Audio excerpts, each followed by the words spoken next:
વિશ્વ હિન્દુ પરિષદ ગાંધીનગર વિભાગ દ્વારા સંત સંમેલન યોજાયું। પાંડવકાલીન વાળીનાથ મહાદેવ કાણેટી ખાતે સંત સંમેલનનું આયોજન કરવામાં આવ્યું હતું। તો કેન્દ્રીય માર્ગદર્શક મંડળના સંત ધર્માચાર્ય અખિલેશ દાસજીએ ખાસ હાજરી આપી માર્ગદર્શન આપ્યું હતું।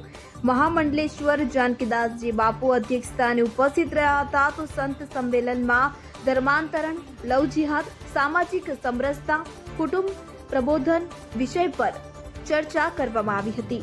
સંત સંમેલનમાં 3 જિલ્લાના 25 થી વધુ સંતો, મહંતો સાથે વિશ્વ હિન્દુ પરિષદના કાર્યકર્તાઓ ઉપસ્થિત રહ્યા હતા।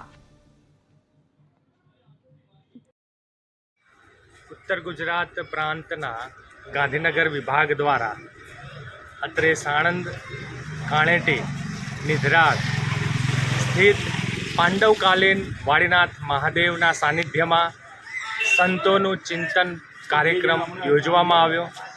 ગાંધીનગર વિભાગ અંતર્ગતના 3 જિલ્લાઓ ગાંધીનગર, વિરમગામ અને ધોળકામાંથી લગભગ 30 સંતોએ આમાં ઉપસ્થિતિ રાખી અને ચિંતન કર્યું અને જે આપણા પ્રશ્નો છે જેવા કે ધર્માંતરણ, લવ જિહાદ, સામાજિક સમરસતા, સંતોનું વિચરણ અને કુટુંબ પ્રબોધન, આ બધા જ વિષયોનું વિસ્તૃત ચર્ચા કરવામાં આવી।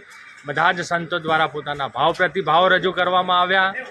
આ કાર્યક્રમના અધ્યક્ષ શ્રી પરમ પૂજ્ય પ્રાતઃસ્મરણીય મહામંડલેશ્વર શ્રી જાનકીદાસ બાપુએ આશીર્વચનમાં કહ્યું કે આપણે સૌ સંતો એક થઈ અને વિચરણ કરે, હિન્દુ સમાજનું જાગરણ કરે, નાત જાતના ભેદભાવો દૂર કરી હિન્દવા સહોદરા સર્વેની ભાવનાને જાગૃત કરીને સૌ વિચરણ કરે, આવું સુંદર મજાનું એમના દ્વારા પ્રમુખ સ્થાનેથી આશીર્વચન પ્રાપ્ત થયા।